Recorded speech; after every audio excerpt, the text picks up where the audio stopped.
But we begin this hour with Hollywood royalty at the Vatican. Today, Pope Leo hosted an A-list movie stars and directors in what he called a workshop of hope for the film community. Ahead of the gathering, the Chicago-born pontiff shared his 4 favorite movies of all time. And on that list, it's A Wonderful Life, The Sound of Music, of course, Ordinary People, and Life is Beautiful. Chris Livesay has the story from Rome.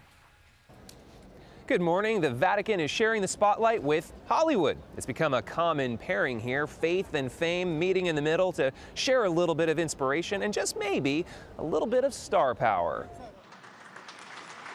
It's Tinseltown meets Vatican City as Pope Leo hosted Hollywood stars like Cate Blanchett, Spike Lee, and Viggo Mortensen, all part of a church effort to deepen dialogue between creativity and faith. And a little help from the big guy never hurts. The speech was beautiful, very inspiring about hope and our work in the cinema, and we're glad we came. It's like a love letter to cinema. It really was. It was so inspiring. He's probably the first pope that ever talked about cinema.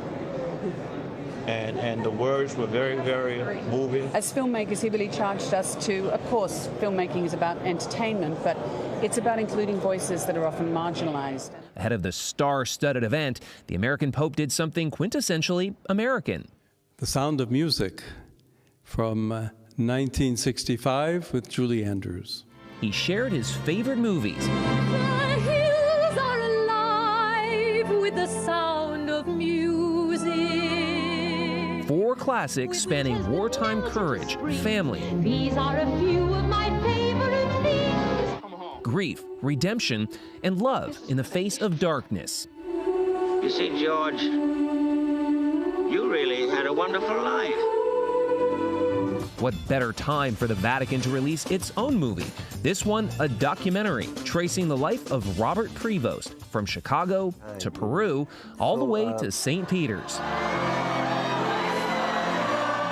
Bishop Paul Tague is the Vatican Culture Secretary. He is a pope who grew up with television and grew up with cinema, and it's a natural idiom to tell his stories. Tague says the message is clear. The church doesn't just tolerate the arts, it embraces them. We have to trust that the artist, even when he or she is being provocative, that he or she is genuinely trying to waken us up, grab our attention and make us think about things that are important. A message underscored by the Pope's love of movies and the people who make them.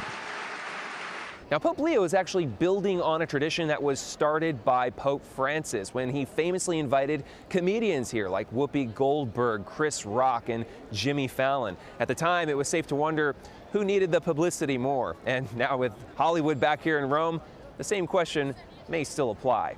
For CBS Saturday Morning, Chris Livesay, Rome.